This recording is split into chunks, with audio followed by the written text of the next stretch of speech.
இந்த முறை நாம் தமிழர் கட்சியின் சார்பாக சட்டமன்ற உறுப்பினர்களை சட்டமன்றத்தில் அனுப்புவதற்கான வேலைகளை தீவிரம் ஈடுபட்டு வராங்க. அதற்கான பணிகளை மேற்கொண்டு வராங்க.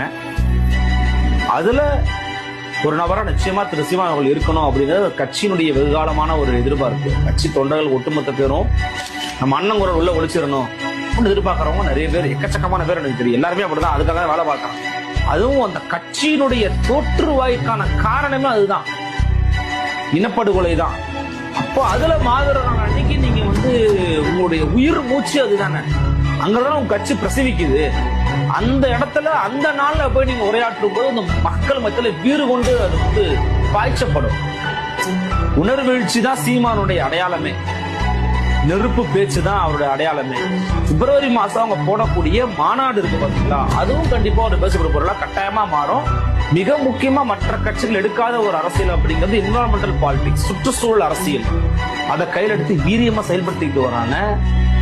நிறைய பேருக்கு நகைச்சுவையா தெரியும், நகைச்சுவையா கிடையாது, அது உண்மையிலேயே வேற ஒரு முக்கியமான ஒரு செக்மெண்ட். அதை அவங்க பண்ணிக்கிட்டு இருக்காங்க.